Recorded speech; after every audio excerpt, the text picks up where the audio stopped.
There are moments that stop you completely. You're standing in a garden, or maybe just outside on your porch, and for no particular reason at all, you think of someone you lost, a parent, someone you loved who isn't here anymore. The thought arrives without warning, the way grief always does, suddenly, without permission. And then within seconds, sometimes within the same breath, a butterfly lands nearby, or it drifts past your shoulder, or it circles you once and disappears.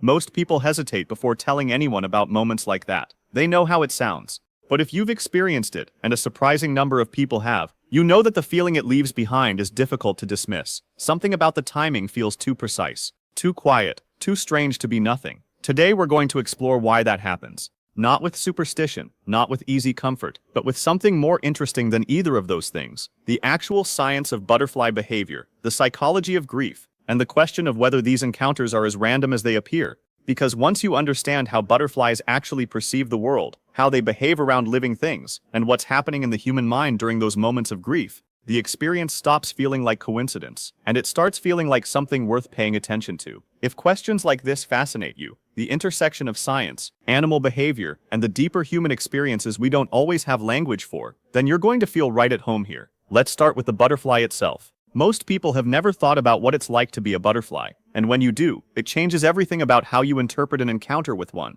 Butterflies are not simple creatures. Their sensory systems are extraordinarily sophisticated in ways that science has only recently begun to map with precision. They have compound eyes that perceive a visual spectrum far beyond what humans can detect, including ultraviolet light, which is entirely invisible to us. This means a butterfly is seeing a version of the world that we cannot even imagine, layered with patterns and signals that our eyes are blind to.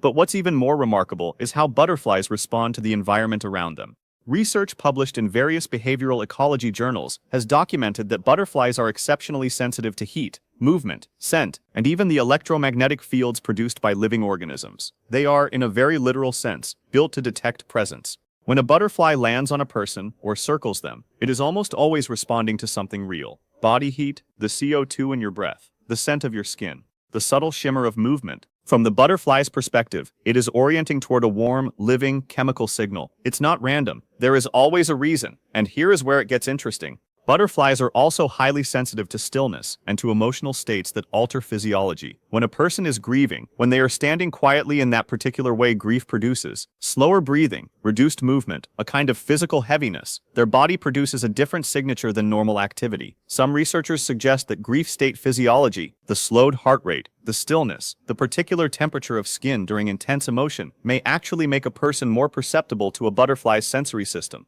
Not because the butterfly understands grief, but because grief changes the body, and the body is exactly what butterflies are designed to detect. Whether or not that fully explains the timing of these encounters, it means one thing with certainty. The butterfly is not appearing randomly. It is responding to you, specifically, in that specific moment. That's worth sitting with for a second. Now let's talk about the psychological side of this, because it's just as important as the biology, and it's just as real. Grief researchers have long documented a phenomenon that doesn't get discussed nearly enough. In the period following a significant loss, the human brain enters a heightened state of pattern recognition. This is not a flaw, it's a feature. The mind, when it has lost someone important, begins unconsciously scanning the environment for signals connected to that person. Familiar smells, songs, objects, animals they loved, places they mentioned. This is a well-documented cognitive process sometimes called continuing bonds theory, studied extensively by grief psychologists including researchers at Harvard Medical School, and documented in the work of Dr. Phyllis Silverman and Dr. Dennis Klaas. Their research showed that maintaining a sense of connection to a lost loved one is not pathological. It is actually a healthy and extremely common part of grief. The mind seeks continuity. What this means is that during the weeks, months, and sometimes years following a loss, your brain is specifically primed to notice anything that feels like a bridge to that person.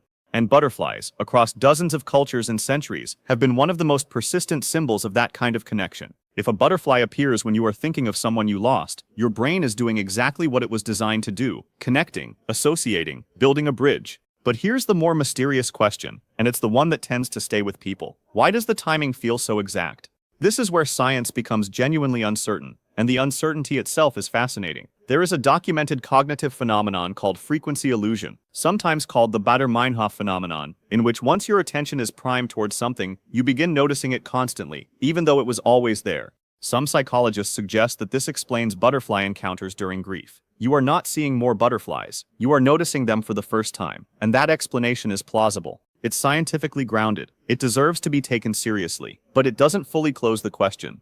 Because the most striking feature of these encounters, the one that people consistently report, isn't just frequency, it's the timing. Not that butterflies appear throughout the day, but that a butterfly appears within moments of a specific, spontaneous thought about the person who died. That specificity is what the frequency illusion theory struggles to explain cleanly. There's another layer to this that researchers have explored, though cautiously. Studies in chronobiology and environmental psychology suggest that grief states alter a person's relationship with time and attention in ways that are not fully understood. During moments of acute grief, time perception distorts. People describe thoughts arriving with unusual clarity. Sensory experiences feel sharper.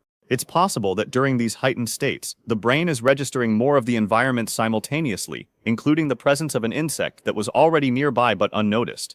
In other words, the butterfly may have been there for minutes before you noticed it, but you only perceived it in the exact moment your emotional state shifted to notice. Whether that feels like comfort or explanation depends on who you are. For many people, it is both. Now let's go deeper, because the behavior of butterflies around death and grief has a history that goes far beyond individual experience. Across cultures that had no contact with each other, separated by oceans and centuries, the butterfly emerged independently as a symbol of the soul, of transition, of the continuation of something that cannot be seen.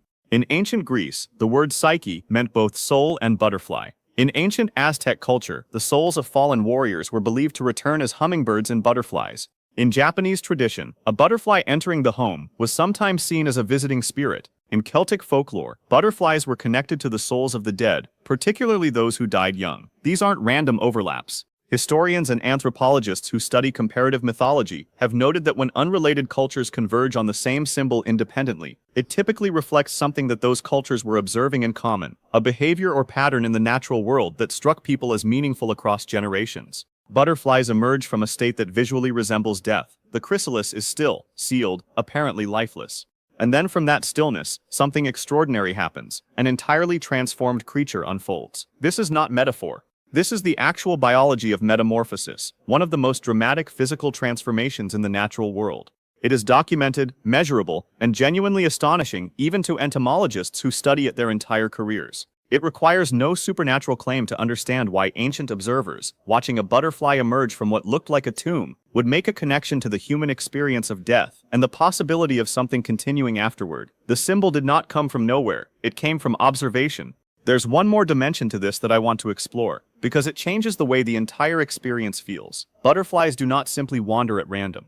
Despite their seemingly gentle drifting flight, they exhibit precise and purposeful navigation. Research from the University of Massachusetts has documented extraordinary navigational abilities in monarch butterflies, the ability to use the sun as a compass, to detect magnetic fields, to maintain direction with remarkable accuracy across thousands of miles. What looks like aimless floating is, from the butterfly's perspective, deliberate movement towards something specific. This means that when a butterfly approaches you, when it lands on your hand, or your shoulder, or pauses near your face, it has chosen to be there, in a meaningful biological sense. It has redirected its path. It has oriented toward you. That is not nothing. And researchers studying butterfly behavior have documented another pattern that tends to surprise people when they first encounter it. Butterflies are drawn to salt. Human tears are saline. There are documented observations, some informal, some in controlled settings, of butterflies landing near human eyes and feeding on tears. This is a behavior called mud puddling, and while it's more commonly observed at puddles and mineral deposits, it has been recorded with human subjects.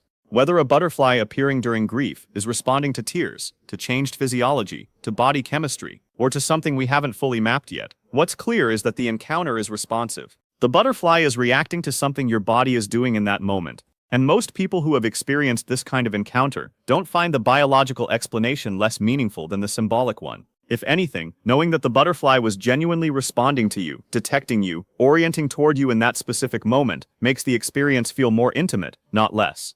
I want to share something that comes up repeatedly when people talk about these encounters, because it points to something important about how we process grief and connection. Many people describe a moment of calm that follows these encounters, not healing, not resolution, just a few seconds or minutes of unexpected quiet in the middle of grief.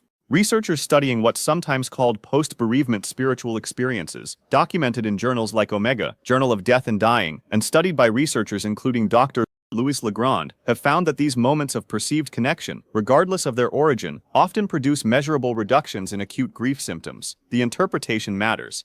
The meaning a person constructs around an experience has real psychological consequences. This doesn't mean the encounters are imagined, and it doesn't fully explain the timing that continues to puzzle people. What it means is that the human mind's need to find connection after loss is not a weakness to be corrected. It is a genuine part of how we survive the unsurvivable, and sometimes the natural world meets that need in ways that feel too precise to be accidental. Science cannot yet draw a clean line around these moments and say definitively what they are. But here's what it can say. Butterflies are not random. Grief changes the body in measurable ways. The human mind during bereavement is heightened, open, and searching. And across every culture that has ever watched a butterfly emerge from stillness into flight, people have felt the same thing, that some transformations cannot be seen, only felt. The next time a butterfly appears near you, whether you're in a moment of grief or simply standing quietly somewhere, notice it differently than you have before. Notice that it chose to come close. Notice that its presence, however brief, required some movement in your direction. Notice the extraordinary complexity of a creature most of us walk past without a second thought. And if it happens in one of those moments when you are thinking of someone you love who is gone, you are allowed to let that feel like something. You are not being irrational. You are not falling for superstition. You are participating in one of the oldest, most human experiences that exists, the instinct to find connection in the world, even across distances we can't explain. Some of the most powerful experiences people carry with them for years are the ones they hesitate to say out loud.